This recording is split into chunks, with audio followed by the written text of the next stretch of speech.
I believe some of you have come from a long way tonight. I heard Brighton. I heard Wales. Is there someone here from Wales? Cardiff, amazing. And I know probably around London, home counties, Scotland, no? Well, I just want to say it's fantastic that you've come tonight. I'm really, really thrilled. I particularly would like to thank Marion for inviting me to talk here tonight at Steiner House. My name is Nigel Grace, and I'm also thrilled to welcome Lorraine Doherty, who has come all the way from Birmingham. Long way. And Lorraine actually went back, the second time I went back to the pyramids in Bosnia, Lorraine came because Lorraine was very interested in the pre-Sanskrit, the prehistorical language that we have found in tunnels beneath the pyramids. And Lorraine's been doing a lot of work on the significance, the meaning, the interpretation of those writings, runes. And so I am going to ask Lorraine to come up and tell us about that on many different levels. Now, what we're not going to do tonight is hold back on you. We're going to just say everything. So that means, please use your discretion, your discernment. Feel whatever we say tonight, see if it registers with your truth. And if it does, then we'd be honoured for you to accept it. But please use your discernment. I live in Forest Row in East Sussex, which is definitely Steiner territory. My daughter attended the Michael Hall School for 6 years, and she's just graduated. She's just left the Michael Hall School. And actually I was thrilled when I heard that I'd be speaking at the headquarters of Rudolf Steiner, because I know how Rudolf Steiner was so intimately fascinated with the development of human consciousness and the development of the evolution of human consciousness. And of course the consciousness not only of humanity but of all species. And so the title that I've given this talk tonight is, well, of course, the mystery of the pyramids, because they are a mystery. And I would like to present what I believe is the solution or the understanding of what is the mystery. And I'm going to be talking about awakening of consciousness and how this relates to the universe and human evolution. So we are in our discussion tonight. It's a little bit of an adventure, a bit of a journey that I want you to join me on. We are going to see the significance of how these structures do have a link, a relationship to consciousness, evolution, and the universe. So that's where we're going to begin. Are we ready? Yes. For a journey. We're going to start in a country that has seen a tremendous amount of violence, warfare, genocide and atrocities. And this is still very, very much in the feeling when you land in Sarajevo. It's happened, 15, 16 years ago, but you can still feel this confusion. Where are we going? What's happened to us as a nation, as a people? Everywhere you look along the road, there are, of course, graveyards, both from the Second World War and from 10 years ago. Buildings bombed out, still not repaired, just left. Bullet holes, mortar shells in buildings. But as your taxi or your bus or train leaves Sarajevo and starts on the road, you start seeing some most incredible verdant countryside. Wonderful water, rivers, waterfalls. And then, after about an hour's drive from Sarajevo, you're confronted with this enormous, and I would say enormous structure that looks perhaps like a hill at first, but no, it can't be. It's covered with trees and shrubs and grass. But when you see it in real life, we could say, there's something about it that connects with you. And in fact, I saw it for the first time on the aeroplane coming as we were circling over Sarajevo. And I felt that the inner feeling that I had to come to Bosnia, I was worried because I'd heard that this was all a hoax, it was all a fake. And so I was risking it a bit with my family, my credibility, because all I had done is seen a YouTube 5-minute interview by Dr. Semir Osnaganic, who is the person who discovered these pyramids. And I just felt this incredible connection just watching this YouTube video. And by the time the 5 minutes was over, I just knew that I had to go, that I was being called. And as the aeroplane circled overhead, I looked down and there were these wonderful hills, and there it was. And I felt this tremendous energetic connection with this structure. And when I arrived, by the way, as a volunteer on the archaeological dig. And I arrived in a hotel and I met the other volunteers who were to spend the next 2 weeks with me, doing whatever we had to do, rolling up our sleeves, hauling earth, doing anything. And the first thing that I said, we all said to each other on that very first night, well, what made you come here? Why Bosnia? Why did you come? And they all said, without exception, we just felt we had to be here. Something is calling us to be here. And then the next morning I met the great doctor himself, Dr. Semir Osnaganic. And here he is giving us a short lecture, a short preparatory lecture about what we were about to experience as volunteers. Just perhaps tell you a little bit about Semir, or Sam, as he likes to be known. If you look him up on, by the way, on Wikipedia, they will tell you that he's a metal worker from Houston. There is, in fact, a lot of suppression about this discovery. He is, in fact, a professor in the American University of Bosnia in archaeology. He's a PhD in anthropology and a PhD in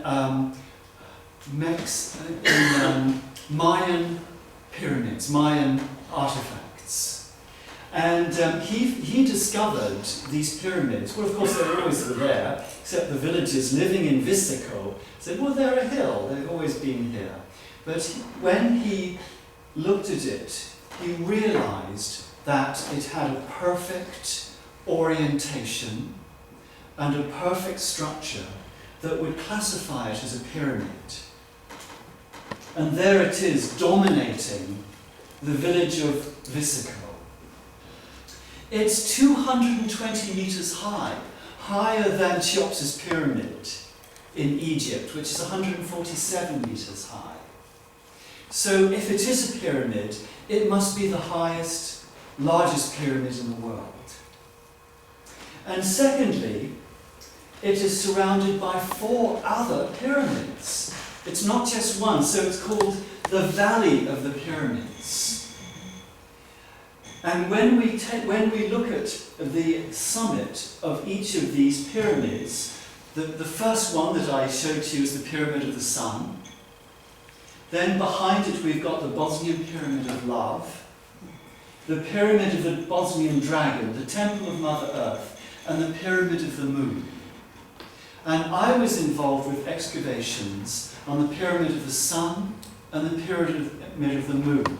We were not allowed to step upon these other structures because of live mines, explosive mines that are still there.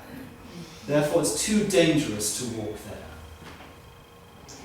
But when you take a compass, an old geometry compass, and plot the peaks or the summits or the caps of each one of these structures, we find perfect geometry.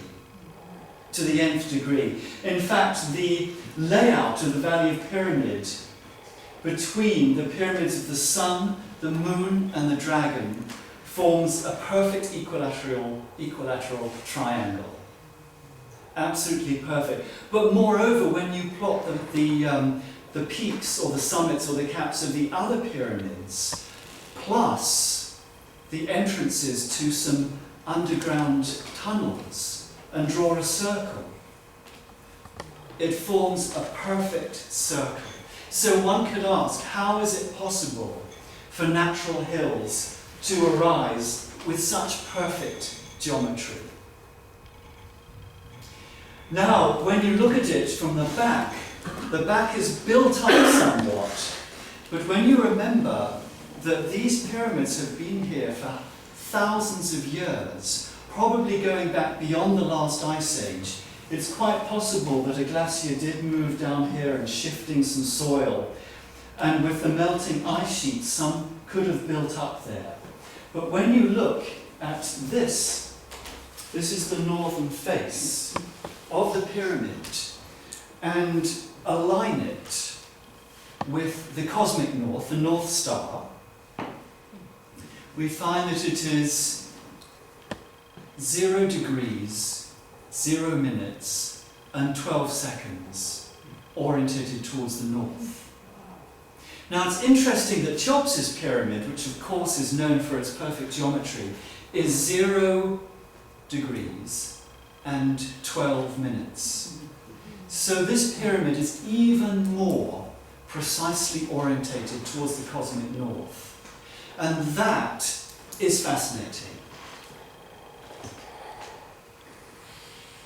The pyramid, or the structure, is covered with concrete. Now I know that we're used to hearing in the Giza Plateau about these huge structures of not concrete but natural stone that makes up Cheops's pyramid and the other pyramids. So why concrete? How strange. But these concrete slabs, as the gentleman is describing, are actually artificial concrete. This is not natural stone. They're found throughout the pyramid, and they took samples and tested it in 3 laboratories in Italy, Scandinavia and Britain. And they tested it for the breaking point of the concrete. And in other words, how long can it survive before it shatters? And they found that it's 5 times stronger than the strongest German pyramid, the strongest German concrete made today. Now the most interesting thing is it comes in 4 layers deep. And then there is clay, and then there's another 4 layers of this concrete. If I move it on, you can also see how thick it is. And it's at perfect right angles. And so we believe that these concrete slabs actually go right into the center of this structure and build out the mass to make the form that it is today. We also believe that this material is not cut, but it's moulded. It's been moulded somehow. And you know, do you ever know those old aero bars, chocolate aero bars? And if you break it, you break some of the little bubbles, don't you? And some of the bubbles are still whole, but some of the bubbles you can see where it's broken. And you may gaze at that in wonder before you eat the chocolate. In terms of this surface here, there's no breakage with the surface, with the little bubbles, the stones. It's all perfectly formed on a micro lattice, which means that this was not cut but moulded. And also, we found when looking at the bottom, when breaking it up, that the heavier pebbles have settled towards the bottom, and the lighter pebbles are at the top. The other, that's my hand, making a guest performance. The other remarkable thing is that these slabs of concrete are joined. And someone came up to me and said, no, these are natural because look, there's a vein of crystal running through it. And crystal takes millions of years to generate. But then I say, yes, but look, that's a perfect line. And look further up the hill, and it's parallel, equidistance all the way up.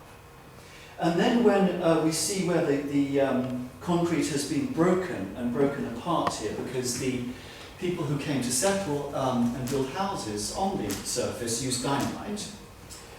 This is where it was blasted open by dynamite. We see it's almost like the crystal has been pasted on the edge of the concrete to glue it together.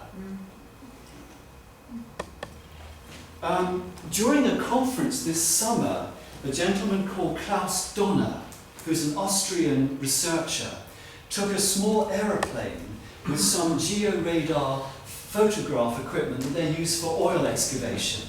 And this can see about 400 meters down into the ground to find pools of oil.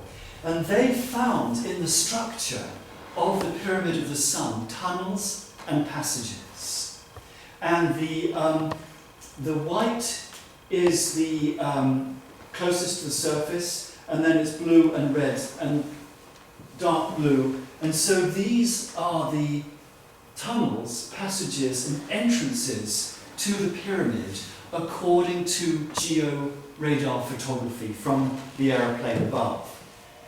Now I want to emphasize here that this pyramid has not been entered, although we can see where the entrances are.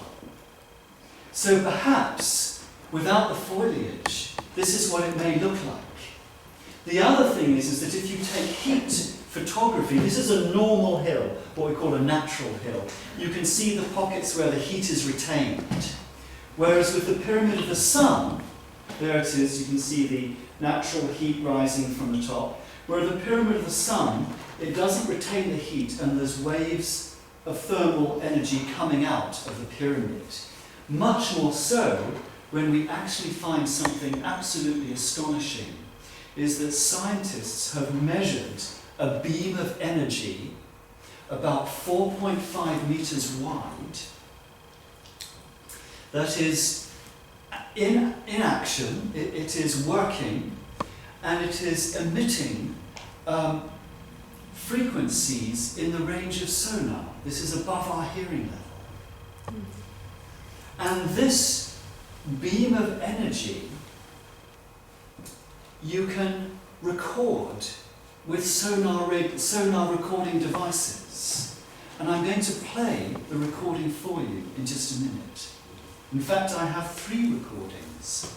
But I just wanted to explain first that this defies modern physics, because they found that the strength of this beam increases with altitude. In other words, the higher it gets, the more powerful the beam. Now, I'm sure many of you have heard of Nikola Tesla, who lived in the late 19th century and the early 20th century. And he had a rival called Hertz, what we call, and Hertz really got the popularity in what's called Hertzian physics, which we describe how a beam of energy dissipates over distance. And Tesla said this is rubbish. If using the proper devices and the proper physics, energy will not dissipate over space or distance. And so this is an example of what we can call Tesla technology that was put in place by our forgotten ancestors thousands of years ago and is working today. But what's it doing? Where is it going? Who's listening to it? Let me play you. By the way, there are 3 recordings, and when I heard this, I sort of stopped dead, because I felt that I was opening up to a different level of culture or civilization that was not planetary. Here is the first one.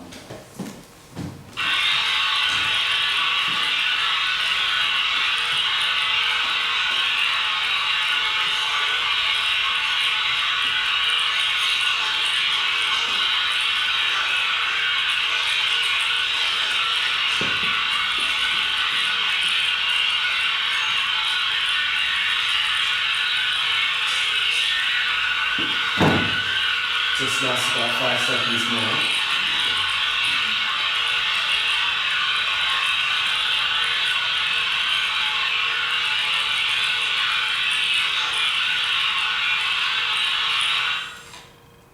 So that's this constant energy beam coming out of the pyramid.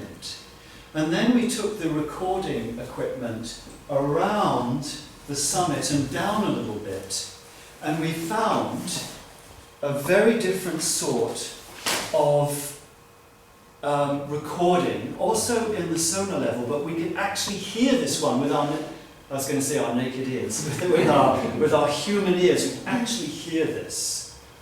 It's mathematical and it repeats.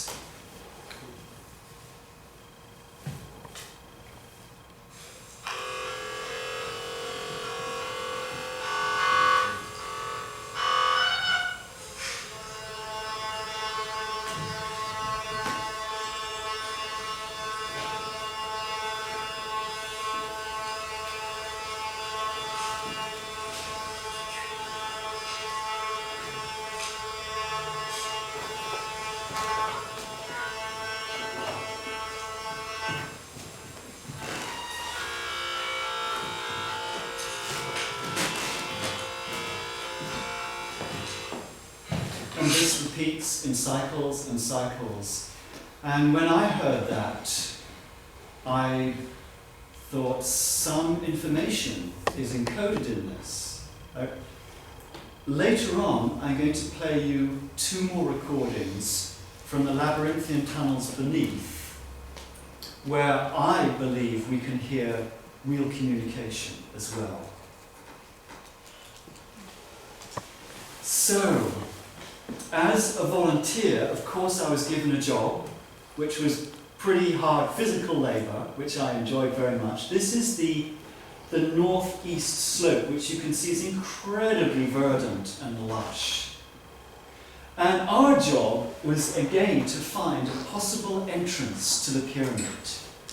And we found, through GR radar, on one of those tunnels that I showed you earlier, that there was an off-pyramid entrance. And so it was our job to excavate down to this level, and this was my team, to this, and again, of course, we found the same concrete slabs.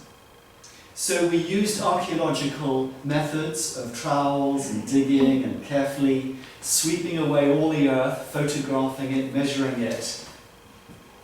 And then we realized, no, we have to get underneath this concrete to get to a tunnel that would lead to the entrance in the pyramid. And the exciting thing is that the GR radar showed that if we could get under here, the tunnel is clear and we could actually walk through it.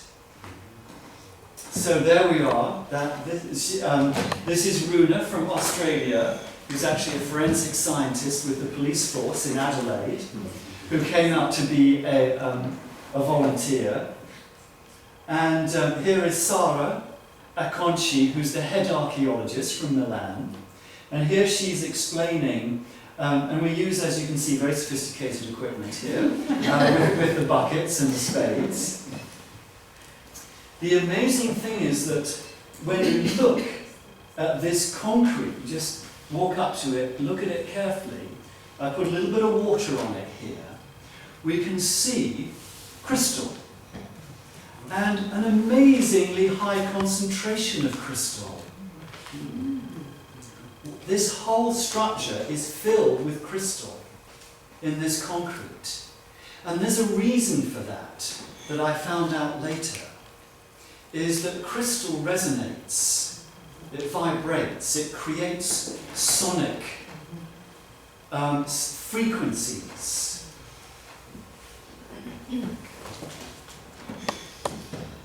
That's me. And I must say, I was very happy the whole time I was there. We found that we could not get any further with this small project here because the concrete is impenetrable. What actually they did was to hire a German drill. You know the guy who sits in the drill and it comes and it goes and it had no impact. No impact at the moment. So we've abandoned this section. We thought that we could get in. So still, as of this day, no one's been inside the pyramid.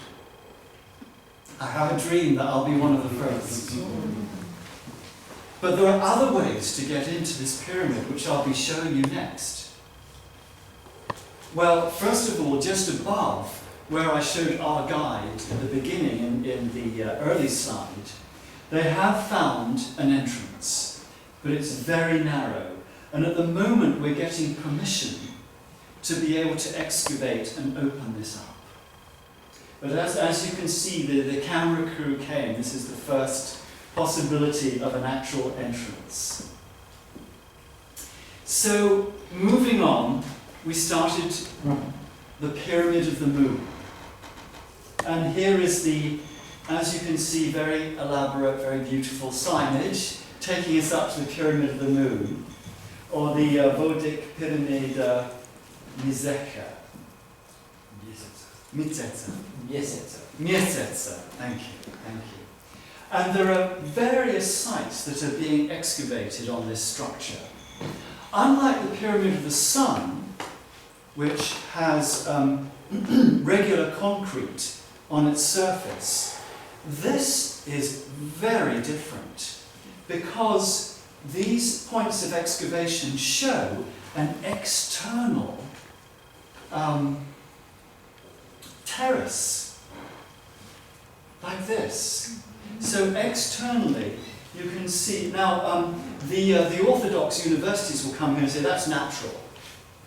That's not man-made, that's natural. But when we look more closely at it, we can see beautiful terracing. And this is right at the very top. And when you were to look at the top from here to these terraces, you'll see that actually it forms a spiral. It originates at the top and goes round all the way to the bottom. I'm going to tell you a funny story. The three of us, there's a young lady called Maya, very appropriate, and a guy from Bosnia, from Poland, who I was sharing a room for. And we got in this little hole, which was right at the centre. Thought, what should we do? What should we do? Said, okay, well, let's do some sort of prayer. What should we do? So we joined hands and we said, well, let's open our hearts to the ground. So we did that. And let's open our hearts to the sky. And at that precise moment, Maya's mobile phone went off, ringing. But she had a tune, a ringtone. And the ringtone was John Lennon's Imagine. And so Imagine that. You know, how does the universe do this? So, by the way, these are all my photos, taken with my little camera. This perfect terracing, and here I put it on movie for my little camera on movie from it, just to show you how the spiral begins and works around. And one thing which is very important, which I'll explain later, is the incredible beauty of the verdant nature of the surroundings. This is everything perfectly parallel in the terraces. And this is me towards the end, and I think at some point we might want to turn the lights down a little bit, because the next picture I was leaving, it was dusk, and I turned around and I took a photo. Thank you, Marion. I took a photo And what we have here is, I don't know whether you've heard of these things when you have a camera and you see orbs. I don't know whether you can see here, but actually these orbs are in spirals. And this is, what can I say? We can have the lights back on. That's fine. So having come at the end of my first week as a volunteer, my second week, Samir said, okay, now your team, we're going to now start working underground. And he explained that when he saw this triangular shaped structure, this pyramid, as an expert on Mayan structures, and one of the leading, not leading expert, but a deep researcher into the pyramids in Gaza as well, he said there's got to be water and there's got to be tunnels. Because everywhere he's researched, he has found that pyramids are associated and related to underground structures. This is so with Cheops's pyramid, with pyramids in Mexico, and so he started looking for underground structures. And the people in Visico said, yeah, there are some caves that have been there for a long time. So he went to these caves, about 2.3 meters away from the Pyramid of the Sun, and he noticed that as you went into a certain, about 40 yards or so, that you start noticing that there are shapes in the wall that look like tunnels that have been filled in right to the top. So he said, I'm going to excavate these. So he started pulling away the sediment, the conglomerate, and we found a network of tunnels. At the entrance there was some substance, there was some natural material. And we found this natural material that was carbon dated back to about 5,000 years ago. Which is interesting, because the pyramids, when you look at archaeological levels to get down to that concrete, dated the concrete, where the concrete started to get covered with soil and material, to about 11,000 years ago, which actually makes them older than Cheops's pyramid, according to modern archaeologists. But of course we'll talk to some deep thinkers today and they'll say, no, they go way back beyond that. So that's interesting that this sediment or something found in the entrance was about 5,000 years old. So we started going in.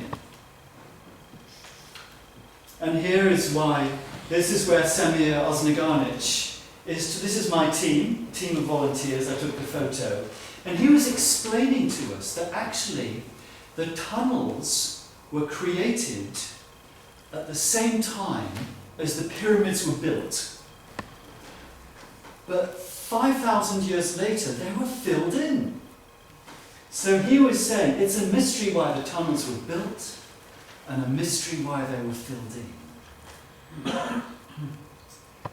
Now, of course, so for the last 5 years, volunteers like me have been clearing this filling material.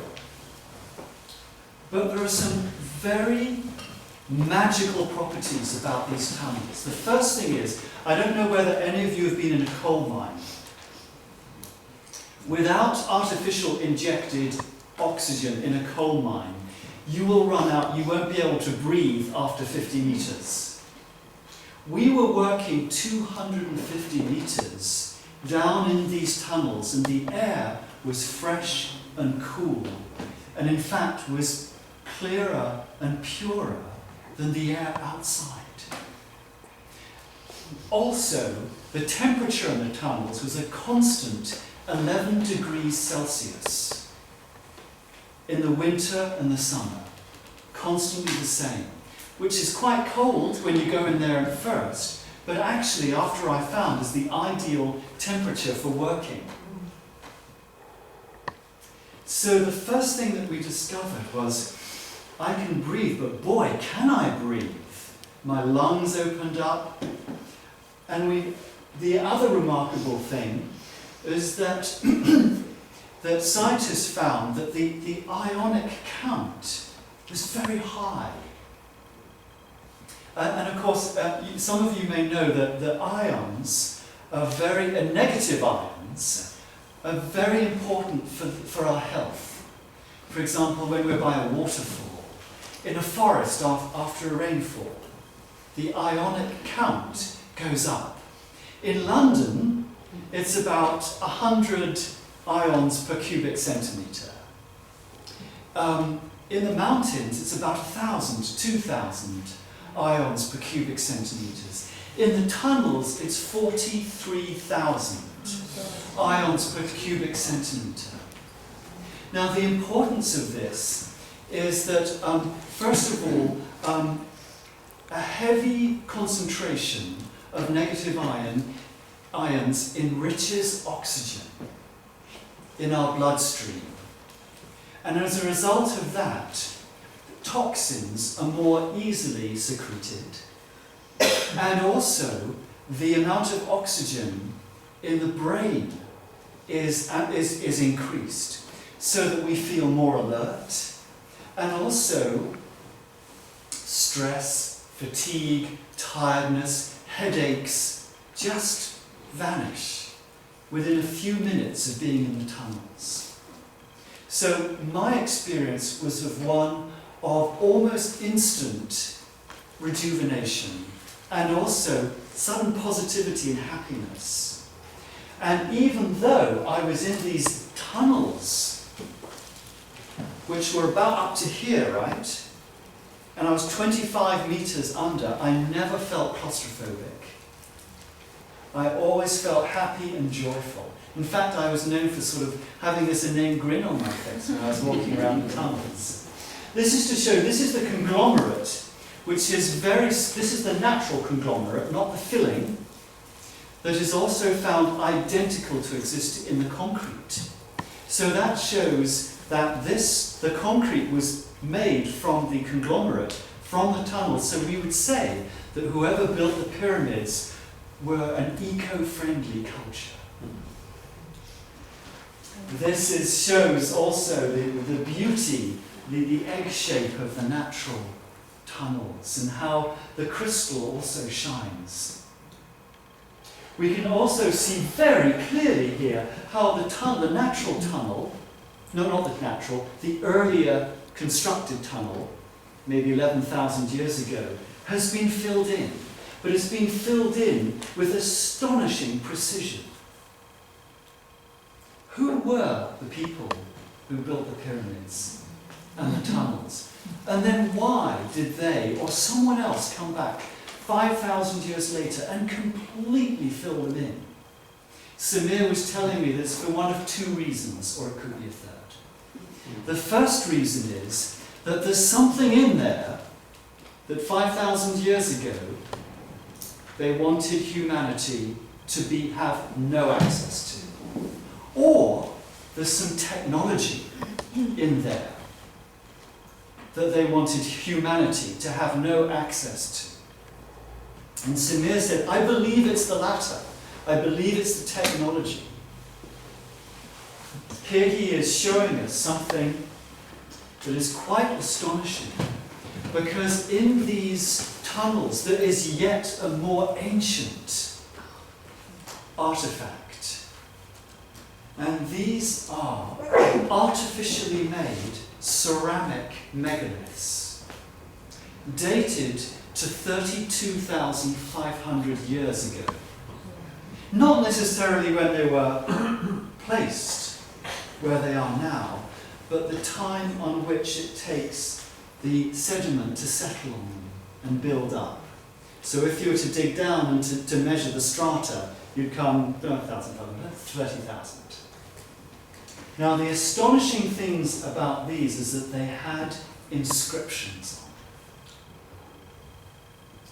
on, or what Lorraine is about to describe to us as ancient runes. Why? Perhaps the culture 30,000 years ago knew that markings on stone would last for a very long time. And that perhaps at some time in the future that they perhaps consciously could see that we would need this technology. There is a little line on the surface of the megalith on the right. This is a lid. If you were to take that lid off, which of course we haven't because that would violate the artifact, but we have found that there is a little oval object inside. Now, the remarkable thing, as it was explained to me, is that each one of these ancient megaliths is placed precisely on top of an underground water. So where water is hitting something or splitting underground, these megaliths are placed on top, just like Stonehenge, just like the dolmens in France or Turkey. They're all placed over water. And that is because they absorb energy mechanically from the water running below. And so they were placed there, perhaps, as absorbents or absorbers of energy, of dynamic energy. So this is a form of constant, perpetual energy harvesting. This is the largest, K3 they call it, the largest megalith. Now the interesting thing, it has been placed, this also has a lid, and there are chairs around here we can meditate. In fact, I sat there to rest after working, and my leg was touching the end of this megalith, and suddenly I felt all the sort of the hairs and the goosebumps on my legs, suddenly, and I felt this vortex coming inside my body. It is glued onto the structure beneath it. And so the architects, the makers of these megaliths, pre-30,000 years ago, placed it permanently in this structure so as it couldn't be moved 1 centimetre from the left or the right. There it is. I'm actually now going to ask Lorraine to come up and talk a little bit about the markings, the runes that have been found on these ceramic. By the way, I use the word ceramic accurately here because they're not stone. These are like a teapot or a plate. These are ceramic structures made artificially. And just before Lorraine speaks, I just want to see the text here, is talking about rejuvenation and regeneration. And that is because of the combination of the perfect air, the rich ionic count, and also another important factor, and that in these tunnels there is zero radiation. And there's radiation of many types. Black water, Hartmann, Schneider grids, Schumann resonance, positive, negative, earth energies, water energies, energies from the stars, the planets, and radiation from towns and cities. That when measuring all of these radiations, they are all at zero, meaning that these tunnels are the most perfect place in the world, secure place for healing. And I actually did experience this myself, because I have a very, very slight physical abnormality in my spine, which is, the little nodules of the lumbar region I have a little bit missing at birth. And so my spine would sometimes just go out of kilter, and then I couldn't move. And my job that I was given was carting heavy loads, so I thought this is going to be difficult, I better not strain my back. But the more I did it, the stronger my back became, and now I haven't had any symptoms since I've come back from Bosnia.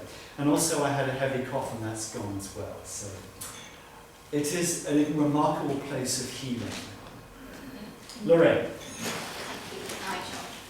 So excuse me, Lorraine, do you have enough light?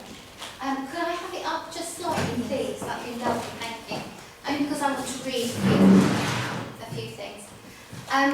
Now, I met Nigel in a very odd place, really, in an Italian restaurant. He was waiting for a takeaway, and I was in Glastonbury to actually do a room course on the Sunday, which had been cancelled at least 3 times.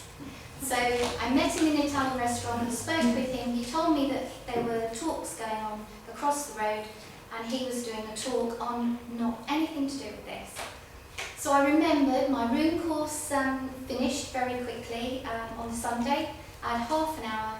I went and I sat in on his talk. And there was a connection because of some of the things, his transcript. And I thought, yes, I must make contact with this man. I took his email address. Within 5 days, we were sitting having lunch together. And he told me about the Bosnian pyramids that he was then going to go to do his volunteering work. And it was at that point that I started to get messages.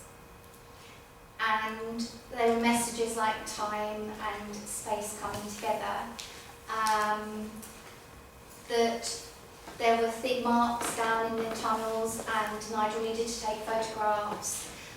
All different types of messages. Now, I'd only just met Nigel, but I did give him the messages. And very kindly, he got the photographs of the markings. And they just happened to be the room markings that I'd been taught on that Sunday. So it was a meant to be.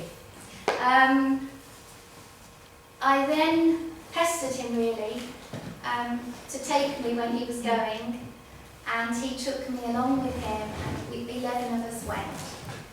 And in between the time of actually going to Bosnia, I was given a lot of information regarding the megalithic structures, about them being ceramic. They are pods, they are holding something, a crystalline structure within them. I was given a lot of information. I have found out now that they are the echelons of light who have been communicating with me, who are within the tunnel structure. And at first I thought it was a megalith that was calling me. So I call that my megalith, which I will show you a picture of. And I couldn't wait to get into the labyrinth. Not at all interested in pyramids, not at all interested in climbing the slopes, not looking at the pictures. I just wanted to gain entrance to this wonderful labyrinth of tunnels. And when I did, it was absolutely amazing. The crystalline structures, which actually, the walls are full of crystals. So of course the energy in there is completely different to anything you will feel, anything that I've felt in the Himalayas, anywhere. Absolutely amazing. And obviously if you're sensitive, then you will really feel it. I heard that, literally I heard conversations, which I actually thought someone was having a conversation above me on the earth level. And when I came up and I spoke with Nigel and Sarah, they both said to me, no, you've obviously heard something because you're too far below to hear anything. So it was quite an amazing experience, one that I definitely want to do again. Now these stones are about this big, and I thought they were incredible because these again are ceramic substances.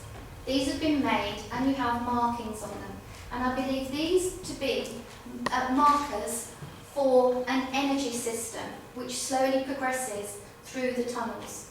And the tunnels hold these megalithic structures, the very large ones, at certain places. And as Nigel has already said, the places, they are placed over a crosslink of rivers underneath. So of course it's a perpetual energy. The crystalline substance that is, or it's an oval structure that is found within the megalith, is obviously generating an energy. And when you go and you put your hands on it, you can feel it actually thumping.